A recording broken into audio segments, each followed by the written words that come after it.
Welcome to my mommy's podcast. This episode is sponsored by Upspring Baby, a company making innovative, science-backed products for moms and babies. And I want to tell you about one of their products in particular because even though I'm not even currently pregnant or have teeny babies, it's been really helpful to me. I really like their Stomach Settle Nausea Relief Drops, which are great for any kind of stomach upset, from motion sickness, which I get and a couple of my daughters get, to morning sickness, which I thankfully do not have right now because I'm not pregnant, but any kind of bloating or digestive upset at all. I love to keep these on hand, and my kids like them too. They help relieve nausea, motion sickness, gas, bloating, and any kind of digestive upset. In fact, I keep these in my car, in my kind of like emergency kit in each of my cars, and also in my purse just to have on hand because tummy aches can be a thing when out and on the go. Their lemon ginger honey flavored stomach settle drops contain not just one, but 3 natural remedies for digestive upset: ginger, spearmint, and lemon. Plus they contain vitamin B6 to help relieve occasional nausea, motion sickness, gas, and bloating.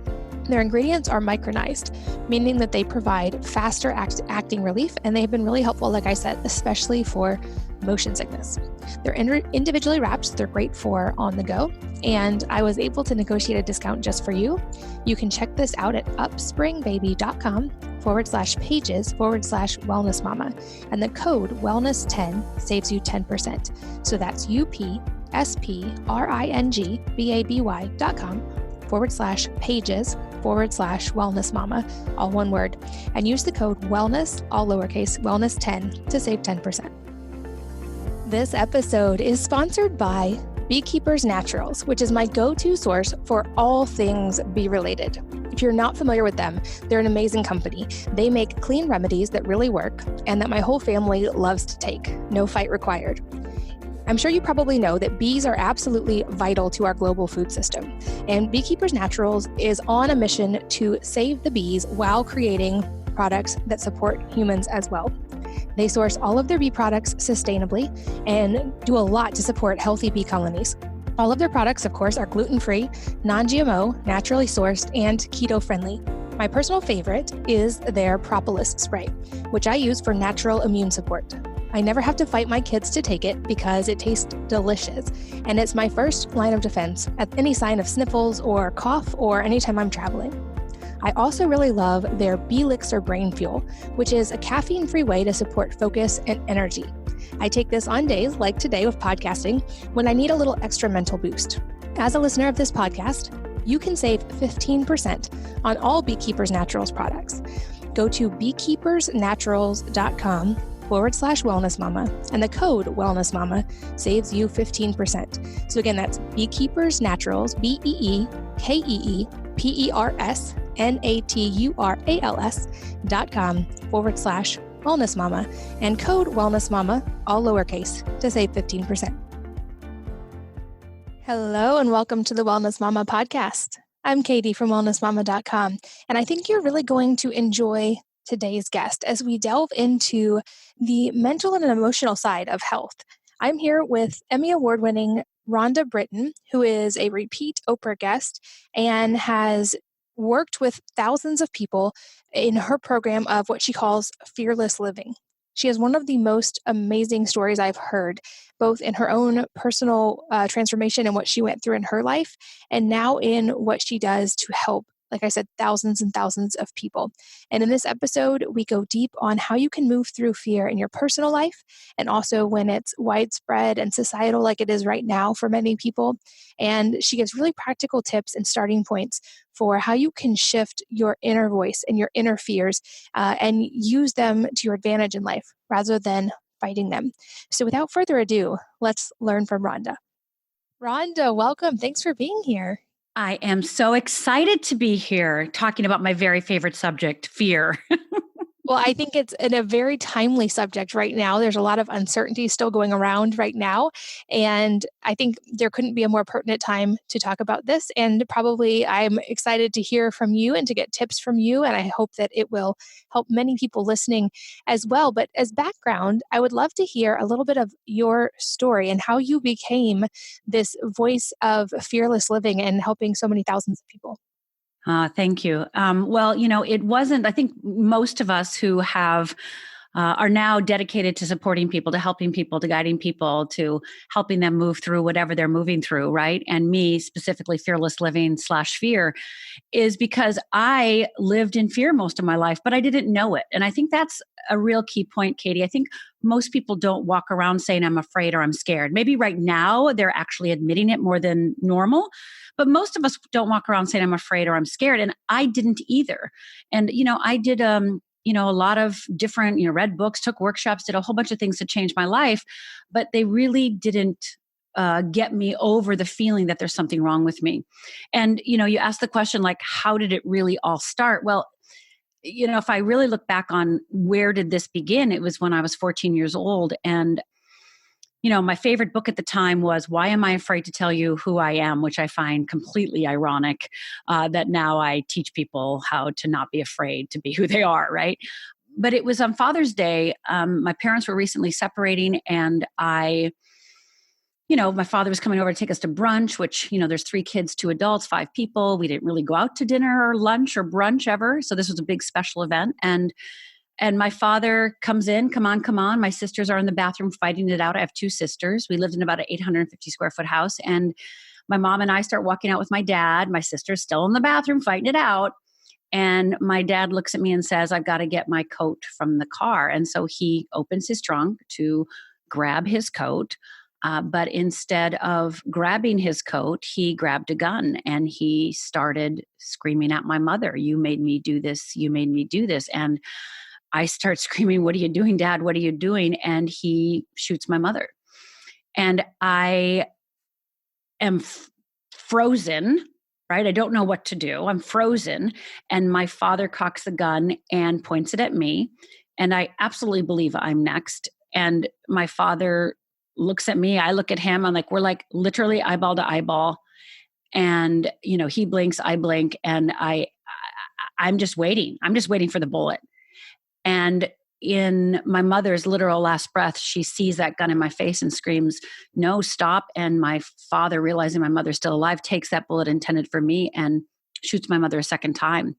And that second bullet goes through my mother's abdomen, out her back, and lands in the car horn. And so for the next 20 minutes, all I heard was, eh. And then my father cocks the gun again, and he drops to his knees, puts the gun to his head, and fires. So in 2 minutes, I was the sole witness of watching my father murder my mother and commit suicide in front of me. And I don't know how other people would respond, but basically how I responded was, I didn't do anything to stop my father from killing my mother. I blamed myself. I didn't grab the gun. I did nothing heroic. I didn't kick him in the knees. I didn't jump in front of my mother. I did no superhero stuff. I just stood there frozen saying, "Stop, stop." Right. And in that moment, I basically split in two, Katie. I half of me was, I'm fine. I'm a straight A student. I'll still be a straight A student and I'll pretend all of this didn't happen.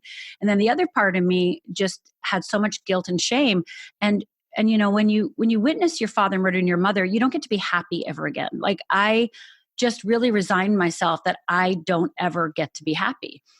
And so for the next 20 years, I tried to kill myself 3 times. I became an alcoholic. I got 3 DUIs. And, it was that 3rd suicide attempt that I realized I'm not very good at killing myself and I've got to figure out another way. And I remember going back to my little tiny studio apartment after that 3rd suicide attempt, realizing, well, if I'm not going to die, I've got to figure out how to live. And, during those 20 years of alcoholism and nightmares and et cetera, and suicide attempts, I did read books and I did go to workshops and I did go to therapy and I did everything one would think they should do. But like I shared earlier, there was this overwhelming feeling that there was still something really fundamentally wrong with me. And so when I went to that little studio apartment after my 3rd suicide attempt, I remember saying to myself, like, if I'm not dying, I've got to figure out how to live and I've got to figure this out. And so I started making up exercises for myself. And I just want to say this, Katie, I was not proud of myself for doing this. I thought I was so screwed up that I had to make stuff up for myself. So I was really ashamed that I had to do this. And the good news, though, those exercises started to work for me, started to shift my mindset, started to shift the way I saw the world, started to heal me, started to move me into the direction of what's now called fearless living. So what I teach today is just an extension and, of course, an expansion, because now I've been doing it for 25 years, of what I started that moment when I had to decide, Rhonda, you can't keep going this way. You have to make a decision. And you have to decide to live. You have to decide to thrive. You have to decide to become the person you were born to be. And that was the germination, the first seed that started, again, it took many, many years to, offer this to the public or even think I could do it. I mean, it took me many years before, from the moment I started creating the exercises to actually thinking that they could help anyone but me. But that was the moment. I really do think that. I do really do think that somehow this is, a life's, a commitment by me and my parents to move the world to see fear differently through our experience, and then through my being alive and trying to figure it out for myself, and me admitting that I'm afraid. Because again, for most of my life, even after that happened, I never admitted I was afraid. So when I started understanding how fear worked, everything changed for me, Katie. Everything changed. And that was the beginning of a new life, a beginning of being able to be happy, a beginning of, peace of mind, beginning of, self-esteem and self-worth and self-confidence and self-acceptance and everything that I'd always yearned for. Wow. I know every time I hear your story, it just gives me goosebumps, and it's so incredible to hear what you've overcome and what you faced, which is so much more than many people think we ever have to face. And I think that's so inspiring on the one hand. And I think another reaction you maybe get, I'm curious if you do, but is people who haven't had to go through something as difficult as that saying, I'm not walking around with that level of having gone through something or that level of fear. So do I really need to actually address this? Like, do I need fearless living if I haven't had to face something that horrific? Yeah, I think that's a great question, Katie. And, my motto is, fear is fear is fear. And every single person alive has fear, whether they know it or not. And they do, because it's part of our neurobiology. So whether it's, fear of rejection, fear of failure, because, we're talking about when my father took that gun out, that's called fear of survival, fear of living. Like I'm going to die. Right. So most of us don't understand the difference between a physical fear and an emotional fear. And we really don't kind of give credence to emotional fears, most of us. But physical fears of, being shot or, rape or something horrific, most of the time for most people, knock on wood, they don't have to experience that on a daily basis. That's not, their physical fear is not what they're experiencing. But what they are experiencing most days is an emotional fear. Like, do I start my own business? Well, that decision probably is being decided by fear more than we'd like to admit, and more than we're probably aware of, because it sounds like a rational, practical, like, well, no, it's not a good time to do that, or whether we move or whether we fall in love or whether we, leave or, just any of the decisions that we have to make most of the time, unless we're really clear and understand how fear works. Fear is making too many of our decisions for us, again, under the guise of rationale or practical, or it's the best thing to do, or again, this is the best thing my mother would tell me to do, et cetera, et cetera. So, I pray that nobody has to experience what I do. And I pray that nobody has to experience horrific circumstances. But what I do know from the people that I've worked with, whether it's a minister, whether it's a stay-at-home mom, whether it's a CEO, it doesn't matter. Everybody has, whether they're awake to it or not, fear, because again, it's part of our neurobiology. It's part of the way our brain works. It's part of the way our body works. So unless you understand it, most people get confused by it, and they actually believe the signals of fear rather than believe their own true nature, follow their own path. Wow. Yeah. I think that's such a beautiful description. And I know another objection you probably hear relatively often, and certainly that I held onto and hid behind for a lot of number of years, is the idea that some fear is good, and that fear can keep us safe. And I even hear people teach their kids that, of like, you want to be afraid of strangers and snakes and whatever it may be, because that keeps you safe. And so I'm curious, what do you say to people who try to argue, why do we want to get rid of fears? Don't we want to hold on to them? Well, first of all, you can't get rid of fear. So that's impossible. It's part of our neurobiology. So there's no getting rid of fear, but there is transcending fear. There is befriending fear. There is mastering fear, but there's no getting rid of it. So if anyone ever says to you, oh, get rid of this fear for good, it's like, they'd have to give you a lobotomy, right? Like that's not possible, right? So it is about working through your fear. Now, when you hear parents and, cross the street and, don't eat that, that's really bad for you, or you have an allergy, or, any of those things, that's actually a physical survival fear. And if I'm in an elevator and I'm feeling freaked out or getting intuitive hit that I should get out, get out. Right. And do I want to go bungee jumping? Not so much. Right. So there's a big difference between physical fears, what our parents usually tell us, right? Like, watch out for traffic, be careful, right? They want to keep us safe. They want to keep us alive. But where the problem comes in is because the brain doesn't know the difference between an emotional fear and a physical fear, those same fears are kind of handed down emotionally as well. So that fear of walking across the street turns into a fear of taking risks, a fear of falling in love, a fear of connecting, a fear of telling the truth, a fear of sharing a secret, a fear of being intimate, a fear of starting my own business, a fear of moving, right? So those physical fears that we're taught, again, out of the goodness of our parents' heart and our community's heart. And of course we want to stay physically safe.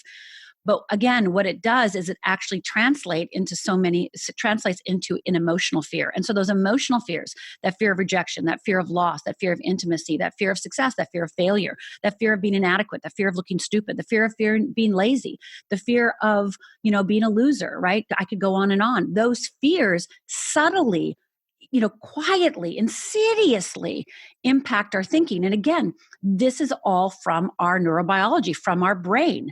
It's not something that, I made up in the middle of the night and just, it's not scientific based. It's like, no. This is our neurobiology. And our neurobiology, the brain doesn't know the difference between a physical fear and an emotional fear. The brain doesn't know the difference between something you make up versus what's real. Like, right? Like, so you walk into a networking meeting or you go to a party and you say, these aren't my people. I bet manufactured that, and you call it intuition, but you manufactured that because of your neurobiology of fear. So the brain doesn't know the difference between physical and emotional, doesn't know the difference between real and imagined.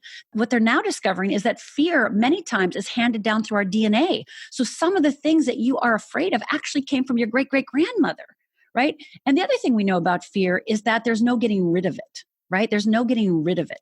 So you want to learn how to work with it. You want to understand its purpose so that you no longer get stopped by it, so that you know how fear sounds versus freedom sounds. You know the difference between fear and love. You know the difference between, fear of, being, your authentic self versus really living in the risk of being your authentic self. Like, the difference so you can walk in a life that really suits you, that really is your life to live, and not let fear decide for you. Because fear is subtle, insidious.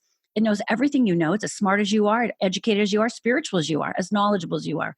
So it uses everything that you know against you. Get more spiritual, it gets more spiritual. So again, there's a big difference between people thinking that fear is just a physical fear, when really the day-to-day living that we go through, our emotional fears are actually deciding too much of our life, not our physical fears. So then if we can't get rid of fear, which makes total sense, you mentioned we have to learn to work with it or to make it, good for us. So walk us through what are the first steps of that? Because that seems like an overwhelming process. Yeah, well, it's easier than you think, because of course that's what I've been doing for 25 years. And I know that I needed a easy process, right? Like I couldn't have anything complicated, right? Like I needed ABC. In order to live it every day, I need ABC. And so I created something called the Wheel of Fear and the Wheel of Freedom. And the Wheel of Fear and Wheel of Freedom have 4 parts each, but I want to focus on a couple parts just to start getting people on the pathway. So the Wheel of Fear has something called fear responses. Okay. So for instance, we all kind of know what we think our problems are, right? Like most of us can name our problems, procrastination, perfectionism. I get anxious, overwhelmed, so we kind of know I compare, I compete, I feel guilty, I get worried. Like we know I people please, I give too much. I'm just somebody who gives. So we all probably know some of the ways that fear actually is influencing us right now. And what we do, Katie, is we call them our problems, or we call them our character flaws, or we say that there are character defects, or we say that's what we're bad about, or that's our problem, beating ourselves up, etc., making excuses, complaining, etc. So the first thing that I want to give people relief from is those are just fear responses. So your procrastination, your perfectionism, you're overwhelmed, you're complaining, you're feeling guilty, you're worried, all of comparing, again, beating yourself up, all of those things are the way that our neurobiology has created a kind of a way to keep ourselves safe from an emotional standpoint. And the way that it's tricked us is that we think those are our problems, right? We think procrastination is our problem. And in fact, procrastination is just a symptom, a fear response to a deeper fear. So if you can really start seeing like, oh, you mean my overeating isn't because I'm a lazy? No, it's not because you're lazy. No, it's actually you're overeating because there's a fear driving that overeating. Oh, you mean procrastination? It's not that I'm lazy? No, it's not. Procrastination isn't because you're lazy. Procrastination, again, is a fear response to a deeper fear. So we wouldn't complain if we didn't have a fear. We wouldn't get overwhelmed if we didn't have a fear. We wouldn't feel guilty if we didn't have a fear. We wouldn't worry if we didn't have a fear. So all the things that we think are problems, 3 things, 10 things, 20 things, are actually a symptom of one thing. And that is what I call the core fear, that trigger that really ignites all of those fear responses. So one of the first things, Katie, people can do is actually write down all the ways they trip themselves up, all the ways they trick themselves, all the problems that they think they have. So, spend some time and just go, okay, yeah, I procrastinate. Yep. I get overwhelmed. Yep. I get anxious. Yep. I am a perfectionist. Yep. I tried. I'm a control freak. Yep. And just write them down. Start owning that, okay, these are the ways that I respond when I'm in fear. And what I want everyone to hear right now is that you are not your wheel of fear. You are not your wheel of fear. You are not your wheel of fear. And all of those fear responses were honed and created, again, through our DNA, but also, from our family, from our life experience, from, who we hung out with. And the wheel of fear was formed by the time you were 5. So, you're not stupid, lazy, ignorant, inadequate, etc., or worthless. You're just having a fear that you don't know what to do with. So you've created a way to manage it through procrastination, overwhelm, guilt, shame, et cetera, et cetera. So the first thing to do, Katie, is just to start writing down some of the things that you do and start really noticing and knowing that these are not character flaws. These are not nothing wrong with you. And I, if I could say one thing to everybody, it's like, there's nothing wrong with you. There's nothing wrong with you. There's nothing wrong with you. It's just fear. So I think that's one of the easiest things to start doing is just starting notice that. And then, of course, I work with clients, and of course, in my book and workshops, et cetera, I help people identify that core fear that they have that really drives all these behaviors. And the number one thing that people experience when they understand what their core fear is, because your core fear is probably not fear of failure. It's probably not fear of success, probably not fear of rejection. Those are all really probably fear responses. But when you identify that core fear, what I hear from people over and over again is, my life makes sense. I understand why I've done everything I've done. And a level of peace of mind comes in because now it's not you. You're not a bad person. You're not a stupid person. You're not a lazy person. You're not there's not something wrong with you. It's actually an individualized fear that was created by the time you were 5. And so we're just acting it out at the age of 30, 40, 50 because it's worked on some level. It's kept us safe on some level. And so, the fear wants to do one thing and one thing only, and it just wants to keep us safe. And we've bought into that because we don't know any difference, right? So again, the first thing that I would invite people to do is just start recognizing the things that they do and start labeling them different. Instead of these are my problems, go, these are my fear response. This is how we respond when I'm afraid. These are not character flaws. I'm not bad because I do these things. These are just things that I do automatically because that's how I've been trained to respond to fear. But there is a different way. That makes so much sense. And I experienced that myself over the last couple of years, working through some past experiences. And there was this kind of profound moment of realizing that some of these things that I was so angry with myself over and that I wasn't getting past, realizing they had protected me in a lot of ways at certain times and helped me even to become who I am now. And that there were and like basically moving from a point of frustration with myself and fear about these things to a place of gratitude that my mind and my body knew what to do to protect me. And then being able to say, but I don't need you to keep me safe in this way anymore. And so I'm curious, what is the next step? Like once we're able to identify that, I would guess there's a tremendous amount of self-compassion that comes just from being able to realize this is not a deficiency. I'm not, not good because of this, but what's the next step of then making that our friend and moving forward?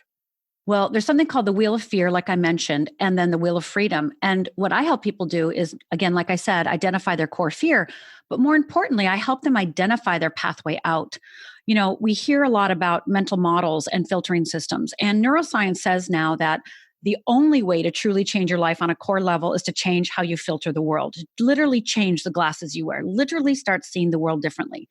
And that's what the wheel of fear and wheel of freedom do. You move from the wheel of fear filter to the wheel of freedom filter. Now, I do want to give a caveat here, Katie, that I know that people probably are walking around 80% fearless, right? Some people are 20% fearless, but there's some areas of our life where we're already doing this naturally. We are fearless naturally, but there's other areas of life that fear does have its way with us. So we might be fearless in career, but fearful in relationships. All of our anxiety comes up, all of our worry comes up. Or it might be different, the opposite, like, oh my God, my relationships are awesome. I'm really able to communicate and intimate, but it's my career where I get all caught up in money and worth and, making money and, what do I do? So, and some of us are great in those areas and have difficult time with self-care and play and connection, right? So I'm not implying that everybody's afraid everywhere, but I want you to, first of all, to really name the area that you do have some fear and that you do doubt yourself, that you do put yourself down, that you do compare yourself to others. I think that's really important to start giving yourself credit for the things that you already have handled, quote unquote, and areas that you're like, okay, fear responses are totally running the show, right? So I help people find what's called their essential nature, the place that they can anchor back into their true nature. So I help people shift their filtering system from the wheel of fear to the wheel of freedom. Now, you brought up a word that's called gratitude. And I love that you brought that up, Katie, because I also want to not only talk about gratitude for a minute, but I want to talk about something called acknowledgments. And these are two exercises that folks can do immediately that will start shifting their opinions of themselves and the opinions of the world. So, Katie, you brought up gratitude. And I always say people that have a difficult time with gratitude blame the world.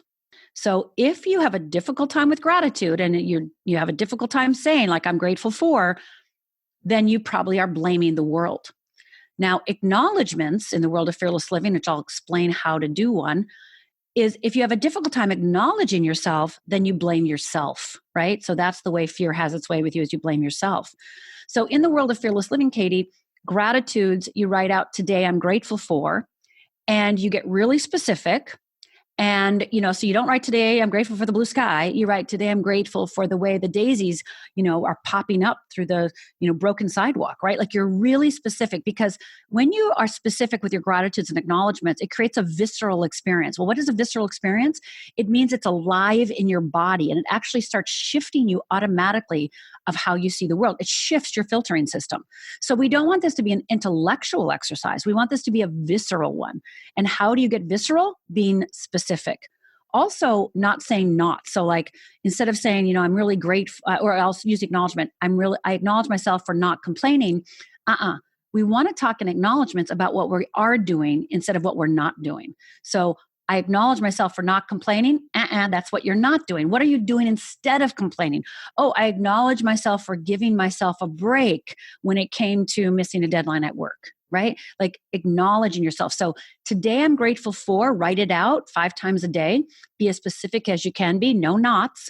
And acknowledgements are, today I acknowledge myself for any shift, any awareness, any movement forward, anything at all. So I want to say a caveat here, Katie, that I don't care how well somebody does something, right? I could give a crap about how well you do it, and I could give a crap about if you finish it or not. Acknowledgements are only about movement forward, no matter how minute, no matter how small, no matter how difficult it was. It doesn't matter about any of those. It's just really acknowledging yourself. And acknowledging that movement forward actually is the number one confidence builder. Number one way to build your confidence overnight is just starting to acknowledge yourself. Because Katie, what I've recognized is that most people acknowledge themselves for like 1 second, and then they point out like, well, if I would have started sooner, or well, I could have done it better, or well, and they literally take away their movement forward by now evaluating it and judging it how it could have been if they would have only done A, B, and C. Now, it doesn't mean that you can't have discernment and get better, but you first have to acknowledge where you've come from. So gratitudes and acknowledgements are critical tools to use to start shifting your fear responses into what we call the wheel of freedom. Start moving you forward from fear to freedom. So do your gratitudes about the world. Gratitudes are outside of yourself. They're about the world out there. And acknowledgements are all about you, about how you're living in this world and how you're moving forward. If you do 5 gratitudes and 5 acknowledgements a day, I'm going to tell you right now that within 24 hours, 36 hours, you're going to start seeing a different world and experiencing a different world. So I'm not going to tell you what not to do. I'm not going to say quit complaining. That's, for most of us, is difficult to do, right? Instead, we're going to talk about what we're going to do instead of complaining, what we're going to do instead of beating ourselves up, what we're going to do instead. And we're going to start moving towards who we want to be, what's our true nature, where we want to go, rather than focusing on what we should stop doing. So we want to start shifting that, that viewpoint of self-help, personal development, spirituality, et cetera, from stopping to starting, to where do we want to go versus, don't focus on what we want to stop. Instead, focus on replacing. Does that make sense? It does. I think that's probably such a powerful and paradigm shift, and when you can make that, I can only imagine how that will spill over into every other area of life. And I'm guessing there's an element here. It makes me think of, I know patterns I can say I've fallen into in the past and that I have seen in other people, which is when people tend to fall into patterns of complaining or making excuses, which you touched on. So I'm curious both if we can recognize in ourselves that that's a thing that we do, how we can work through that, or if that's something that those close to us do. Is there anything we can do both to help our own mindset or to help them in those instances? Well, complaining, one of the great things is complaining we do for many reasons. And what I'd love people to do is turn complaining into venting. And, most of us have heard the word venting, but in actuality, we're actually complaining. We're not venting. So let me tell you the difference between complaining and venting. And then I'll give you a little language for those people in your life that are big complainers and you no longer want to participate. What do you say to them, right? So complaining is, I'm committed to keeping the problem alive. Like, I'm complaining, I'm trying to get you to buy in that there's a problem, and I want to focus on the problem. So I want to keep talking about the problem. I want to keep talking about my husband being this way, or my boss being that way, or my coworker being this way, or my sister being this way. And I want to complain about this and complain about that. And I want you to buy in. I want you to buy in, because that's how we feel, that we're right. That's how we feel loved, right? That's how we feel understood. Which brings me to a side note, Katie, is that most people want to be understood. And what I teach my clients, what I teach my students is, most of us want to be understood, but we're not really looking for understanding. What we're really looking for is agreement. So one of the ways that complaining works for us is we're really looking for agreement. We're not looking for it to be understood. We don't want, because we think, well, if you really understood me, you'd agree with me. But it's like, the fear wants us to get agreement so that we're safe. Because if we don't agree, then maybe I'm not safe, right? So just FYI, complaining is committed to the problem. So now what is venting? Venting is committed to the solution, i.e., I have a lot of anger right now. I'm really frustrated right now. I'm feeling really PO'd right now. I'm really upset about something. Well, we want to move that energy because we are basically energy beings. That's what we are. That's what, neuroscience now tells us, that our whole being, our whole neurobiology and our whole biology is actually to keep our energy in place, to keep us having energy, right? And we have to monitor our energy, and making decisions takes energy. That's why we just make the same decisions, even though we think we're making different ones, but they're kind of the same. They're still out of fear because it just saves energy. So venting actually says, you know what? I am a little upset right now, and I need to move this energy through me. So I'm going to honor this feeling of upset, of, anger, of whatever, by speaking it out loud to somebody I trust, or, yelling in the clouds, or, again, however you want to move it through you. But I'm also committed to moving through it and to find a solution. So venting is, I know I'm awake to being upset. I know I need to move it through me. So I'm going to call up a good friend and say, hey, by the way, I'm really upset about something. Will you listen? Don't, give me advice. Don't tell me what to do. Don't tell me I'm right. Just listen. because I need to move through this so I can think clearly so that I now can come up with a solution. So most of us are not venting to each other. We're complaining to each other and trying to get buy-in to validate our thoughts, to validate that life isn't fair, to validate that we're victims and it's not our fault, right? But instead, we want to take that feeling and move it through us by honoring it, by saying it, writing it, speaking it, going, to the river and throwing things in it, whatever we want to do to let it move through us, but knowing that we are committed to move through it so that we can be clear to make a different decision. We know this isn't real. The fear isn't real per se. The anger isn't real. Even though it feels real, we go, I know I'm angry right now, but I know ultimately I'm not committed to keeping my anger alive. I'm committed to moving through my anger. And so then we allow that to move through. And then we can have a venting partner. Again, you call up a friend. And then when you vent, it's like, whew, you can breathe and go, okay, I got that. I got through that. I might have to do it a few times, but I moved through it. And now I can think clearly to make a different decision that's based on my values, based on my will of freedom, based on who I really want to be, based on the decisions that really support me, that really are who I really am at my core, instead of being angry and doing things that we're not proud of after we do them, right? That we're just so angry that we lash out, that we do things that we're just like, God, I wish I didn't do that afterwards, right? So that's really important to take that complaining and turn it into venting. So we honor our feelings. We honor our feelings, but we act on our commitments. So we honor our feelings, but we act on our commitments. So that's the thing about complaining. Move into venting. And also, of course, then we use gratitude after that. So we go from complaining, move it into venting, and then move into gratitude. Excuses are a little bit more difficult, Katie, than complaining, because excuses feel really real, right? Like I can use, my father killed my mother as an excuse, right? Like, well, that's why I became an alcoholic. And everybody goes, well, of course you would, right? So excuses, complaining, we can kind of call each other out, but excuses are really based on a seed of truth that we then take into reality and actually make real even more, right? So excuses are a little bit more difficult to suss out because we have evidence for those excuses that we should be cautious, that we should, this is real, right? So I think complaining, again, is easier to identify, and excuses, again, have that seed of truth that we have a difficult time calling ourselves out for. So that's when we get to do the real, truthful, authentic work about the difference between, okay, wait a minute, I'm making an excuse. And do I want that to continue to be my reality? Like asking ourselves, okay, so yes, my father killed my mother and killed himself. Got it. So did that cause a lot of pain? Yes. Did that cause self-doubt? Did that cause, yes, self-hatred? All those, yes, it did. But do I want to keep believing that? And you actually have to decide, Katie, do you want to keep believing that, or do you want to decide something different? Do you want to decide that this is, like you said a minute ago, about, okay, this is a lesson, this is a blessing, this is a gratitude, like, oh my God, this happened and now I get to do this with it. So I think excuses are more subtle and they're more, difficult to kind of call out. But I think that if we kind of embrace that there are times in our lives, all of our lives, that we are victims of our excuses, the more gentle we can be with ourselves, the more compassion we can give, and the more then we can call ourselves out and say, you know what, this excuse no longer serves me. I'm going to shift it. I'm going to move into acknowledgement. I'm going to move into different. I'm going to see this differently. I'm going to move past this. I love that.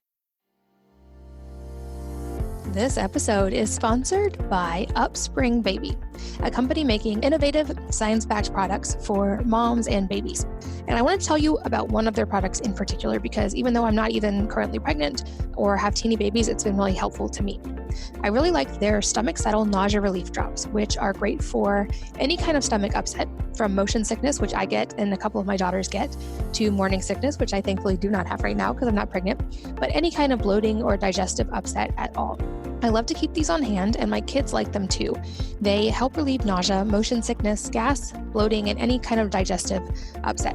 In fact, I keep these in my car, in my kind of like emergency kit in each of my cars, and also in my purse just to have on hand because tummy aches can be a thing when out and on the go. Their lemon ginger honey flavored stomach settle drops contain not just one, but 3 natural remedies for digestive upset: ginger, spearmint, and lemon. Plus, they contain vitamin B6 to help relieve occasional nausea, motion sickness, gas, and bloating. Their ingredients are micronized, meaning that they provide faster acting relief, and they've been really helpful, like I said, especially for motion sickness. They're individually wrapped. They're great for on the go, and I was able to negotiate a discount just for you. You can check this out at upspringbaby.com/pages/wellness mama, and the code wellness10 saves you 10%. So that's upspringbaby.com/pages/wellness mama, all one word, and use the code wellness, all lowercase, wellness10 to save 10%. This episode is sponsored by Beekeepers Naturals, which is my go-to source for all things bee-related. If you're not familiar with them, they're an amazing company. They make clean remedies that really work and that my whole family loves to take. No fight required. I'm sure you probably know that bees are absolutely vital to our global food system, and Beekeepers Naturals is on a mission to save the bees while creating products that support humans as well. They source all of their bee products sustainably and do a lot to support healthy bee colonies. All of their products, of course, are gluten-free, non-GMO, naturally sourced, and keto-friendly. My personal favorite is their propolis spray, which I use for natural immune support. I never have to fight my kids to take it because it tastes delicious, and it's my first line of defense at any sign of sniffles or cough or anytime I'm traveling. I also really love their Bee-Lixer Brain Fuel, which is a caffeine-free way to support focus and energy. I take this on days like today with podcasting when I need a little extra mental boost. As a listener of this podcast, you can save 15% on all Beekeepers Naturals products. Go to beekeepersnaturals.com/wellness mama, and the code wellness mama saves you 15%. So again, that's Beekeepers Naturals, BeekeepersNaturals.com/wellness mama, and code wellness mama, all lowercase, to save 15%. And to go back to something you've mentioned a couple of times, you've mentioned kind of that core fear and how they form so early. And I know for me, one of those certainly was this feeling of like, I'm not good enough. And when I started working on that and trying to like go through all of these steps and to really face that, I was confronted with a few things. But one, I worried that I was partially able to be so driven and to be so productive because of that. And I had seen it, manifest in my life. So I worried that if that went away, I would like lose my edge, or I'd lose my ability to get things done. So I guess 2-part question. One would be, is there a downside when we let go of these fears? And also, because I've heard this from now so many people, is there anyone of us that doesn't face some form of that question? I kind of think like, I think we have these internal questions that come up to us, and it's like, am I good enough? Am I lovable? Am I worthy of respect? Does everyone have that in some form? Yep, everybody does, even the Dalai Lama. Yep, absolutely. And I love that you brought up a fear of not being good enough, because that's the generalized wheel of fear. So, we help you find your specific wheel of fear that's unique to you. But generally, if we want to say like, generic, it's a generic version of a wheel of fear is, all of us in some way or another feel some sort of feeling of not feeling good enough on some level, right? And then with the wheel of fear, we kind of personalize it and individualize it so it has more oomph and more like, oh God, yes, that's it, right? So yeah, everybody has, that's how the wheel of fear works. It's how fear works in our neurobiology. Remember, it's about keeping us safe. So what does that mean? That means that your fear of not being good enough, in whatever version that is, personalized version, is because you are now in the unknown, right? Fear only visits us when we're in the unknown. It doesn't come in when we're eating Doritos on the couch, watching our favorite show on Netflix, right? It doesn't come up. It only comes up when we're having a new thought, when we're having a new experience, when we're, wanting to take a step forward. And again, it could be just a thought. It could be just a thought. It's not about just taking action. Our thoughts scare the crap out of us. So, that not feeling good enough, it says like, okay, see, this is the unknown. We don't know what to do. And fear says, I can't guarantee your safety. I can't keep you safe here because I don't know what's going to happen. Because neuroscience has shown now, Katie, that basically the way we're wired is to look at the past for a template for our present situation. Okay. So we literally automatically, unconsciously look in the past for a solution to our present problems. And that's why it feels like we're repeating the past, even though it may look better, may have a different name, may, like it didn't come up for 2 years, but now we're like, are you kidding me? It's happening again. I thought I picked differently this time, right? Because the brain and body only know how to look at what's already happened, the known, to look for solutions, to problem solve. So unless you are consciously awake and aware to start using what's called the frontal lobe and start making a new choice, a different choice, and being able to step in the unknown, your automatic responses will always be based on the past. So, that fear of not being good enough, you're thinking of opening that business or falling in love or whatever, and it goes, oh, well, let's do it this way, and oh, by the way, it's going to bring up not feeling good enough. So if you're going to take a risk, if you're going to take a stretch, as we call stretch, risk, or die in fearless living, when we start taking stretch, risk, or dies, that fear is going to come up because you are now in the unknown, and the wheel of fear will be triggered anytime you're in the unknown, unless you have a different process, unless you have a different way to look at the unknown. But bottom line is we're made to stay safe. Our whole being is about safety, is about keeping us alive. And remember, the brain doesn't know the difference between emotional risk, emotional fear versus a physical fear.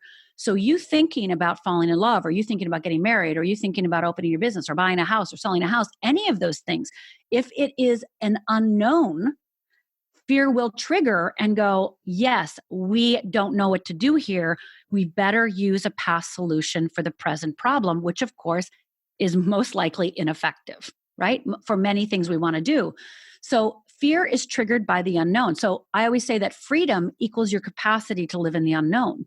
Freedom equals your capacity to live in the unknown. If you're not capable and not willing to live in the unknown, which means the control freaks out there, which so many of us are, if we're not willing to give up control and actually step forward into the unknown, the fear has you. Fear owns you, right? Fear has you. So we all have that fear of not being good enough in whatever way it shows up for us. It's something unique. And our whole neurobiology and the way we're wired is to look in the past for a solution to the present, which again, most likely is ineffective because we're in a different environment, we're a different age, we're, in a different situation. And so that's why we keep feeling like we're repeating ourselves over and over again, even though we think we're choosing differently. But we have to be willing to step out into the unknown and become masterful living in the unknown in order to actually have the freedom that we truly desire and truly want.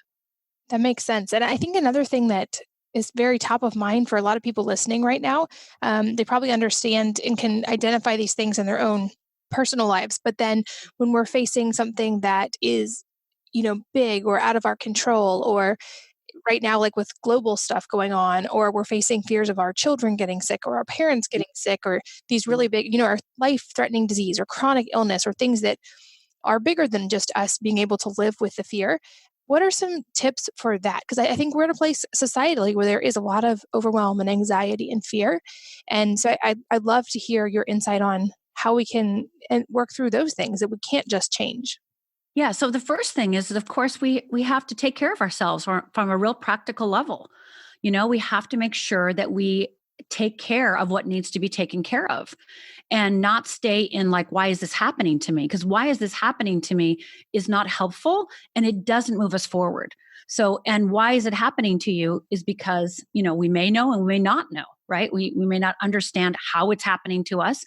But instead, it's like, okay, so what are the practical applications? What are the practical things that I need to do right now to keep myself physically safe? Because the first thing that we always have to do is to keep ourselves physically safe. So, trauma work is always about, if you don't feel emotionally safe, go to the physical first and go, well, am I physically safe? Look around you, make sure, am I physically safe? If you're physically safe, then you can start addressing the emotional fears, right? So that's the first thing is like, just physically, are you safe? Do you have everything you need in place? And if you don't, great, then it's time to problem solve, reach out, ask for help, which of course, asking for help is one of the greatest gifts that we can give ourselves or another human being. And it's one of the things that most of us don't do. So we have to move into a deep level of self-care, deep level of connection, deep level of seeing our own innocence, moving past all of the fears that we've had about, needing help or asking for help or wanting connection. Like, we got to get back down to basics of, we all have needs. I have a need, you have a need, we all have needs. And can we take care of our own needs? And can we take care of the needs of the ones we love, right? And then can we move into letting go what we're not in control of? So I have an exercise that I've done with many a client that's called control, no control. And I ask clients to get a piece of paper and, make 2 columns. What are they control of and what are they not in control of? And start listing all the things you are in control of and listing all the things you're not in control of. And so all the things you are in control of, what can you do to actually take charge of that? Like, what are the things that you can do? And most of us focus on what we're not in control of, which increases our anxiety, which increases our overwhelm, which increases our guilt, which increases our et cetera, et cetera, et cetera, all of our fears. And we're actually not paying attention to what we actually are in control of. So make the list of what am I in control of and what am I not in control of. And then, if you're a believer of God or any spirituality, the things that are not in your control, just hand them over, right? And if you don't have a spiritual philosophy, then you get to surrender and let go from a human perspective and go, okay, I can only control A, B, C, D, E, F, because I guarantee you're in more control than you think. And the things that I'm not in control of, yes, I can ask for help, I can seek solutions, I can connect, etc. These times right now are asking us to learn the skills we need to have the life that we want, regardless of the circumstances of our lives. So this is asking us to reach out when maybe we haven't reached out, asking for help when maybe we've been afraid to ask for help, being willing to face a fear of rejection or, et cetera, caring about each other and caring about ourselves. So, fear wants us to isolate, i.e., really like, I only will take care of myself and I only have to preserve myself. But in fact, the true way to connect, the true way to survive, the true way to expand, the true way to live our destiny is with each other. And so write that list of control and not control and start doing the things that you can control and be willing to. The things you can control, are you willing to ask for help? Are you willing to reach out? Are you willing to connect? And what are you willing to really practice letting go of it's not up to you. It's not going to ever be up to you. So what can you do? I think that starts giving us our power back, because our power and our helplessness and our hopelessness happens because we only focus on what we're not in control of. So when you start kind of grasping and, labeling and owning what you can control, you start feeling a little bit more powerful. You start feeling like, okay, I can make a difference here. And that's going to move you out of that fear zone into freedom zone.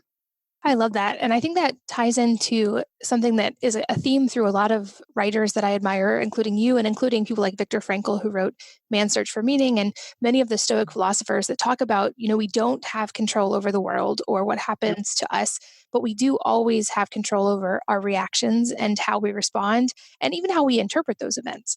And I reread Viktor Frankl every year, and it's always such a great reminder because like you, he's been through things much tougher than I have. And so when someone who has been through, I love the quote, has been through the fire comes out carrying water for the rest of us, it's just so inspiring. And so I think that's a wonderful reminder and centering place to think of, is that we always have that aspect of control to choose kindness, to choose our response, to choose gratitude, and to choose positivity. And I'm guessing there's a lot of people listening who a lot of this is resonating with them, or they see parts of their lives and things that you've said today. I know you've also written several books. So for someone who is just kind of delving into this for the first time, where do you recommend them starting? Well, first thing that I would like them to do is, of course, if they're ready and willing to read Fearless Living or get the audiobook on Audible, et cetera, start just, listening over and over again to understand how your fear works. Because I think one of the greatest gifts that Fearless Living gives to the world is a release of shame. I know when people find their wheel of fear and wheel of freedom and really understand that it's not them that is doing this, not them that, is lazy, stupid. That is not you. That is not your true nature. And it's only a fear response. And you really see that that's just fear acting out to keep you safe. And it's not about you. The shame just dissolves and melts away. And I don't know about you, Katie, but shame ran my life for so many decades. And that shame is the thing that kept me small, stuck, and afraid. And when I could melt that shame away, I started having space and breathing room to start really occupying and owning my life in a true way, in a real authentic way. And so, so the first thing is, yes, grab my book, listen to the book. The other thing that I would invite you to do is and Katie, I hope this is okay, but this is moving through me right now, so I hope you're okay with this, but I would love to gift your folks an exercise called Stretch, Risk, or Die that I mentioned earlier. And is that okay if I do that, Katie? I'm sorry, I didn't ask you beforehand. It's just coming through me. Is that all right? Sure. So go to fearlessliving.org, fearlessliving.org/risk. So fearlessliving.org/risk, RISK. And I just think this mini course right now of Stretch, Risk, and Die, really starting to see how fear kind of owns your decisions and start thinking of decisions differently. There's worksheets in there. There's 3 short videos in there, and you can start doing an exercise immediately to start helping yourself. And I describe it in detail. It's called Stretch, Risk, or Die, and it's allowing you to start moving outside your comfort zone and start moving in the direction of freedom, to start moving in the direction of the unknown. And again, I give you tons of resources in there, tons of templates, etc. So go to fearlessliving.org/risk, RISK. And I think this exercise is going to support you immediately. It's one of my clients' very favorite exercises, students' very favorite exercise. So I'd love to gift it to you right now in this time that we're living in to help you start noticing, okay, this is why I'm not taking that Stretch, Risk, or Die. Okay, got it. And now you can. And that's the gift that I would love to support you with, is saying yes to yourself, yes to that intuition, yes to your larger vision, yes to the true nature of who you are, yes to the person you were born to be, because I do believe that all of us do have a destiny, and fear is the only thing that stops that destiny from unfoldment. And I am committed to helping you, me, the world, live their destinies and fulfill their destinies. And so I don't want fear to run your life anymore. I want you to run your life. I love that. And I'll make sure that all the links to everything we've talked about, including your books and including that, are in the show notes at wellnessmama.fm. And I think this is a perfect starting place for a lot of people. And I know that people can find you and keep learning from you. But I appreciate your time in being here today and for all the work that you do for so many people. Thank you, Katie. What a gift you are to the world. I'm so grateful I get to know you. Thank you. Thank you. And thanks to all of you, as always, for listening, for sharing one of your most valuable resources, your time with both of us today. We're so grateful that you did. And I hope that you will join me again on the next episode of the Wellness Mama podcast. If you're enjoying these interviews, would you please take 2 minutes to leave a rating or review on iTunes for me? Doing this helps more people to find the podcast, which means even more moms and families can benefit from the information. I really appreciate your time, and thanks as always for listening.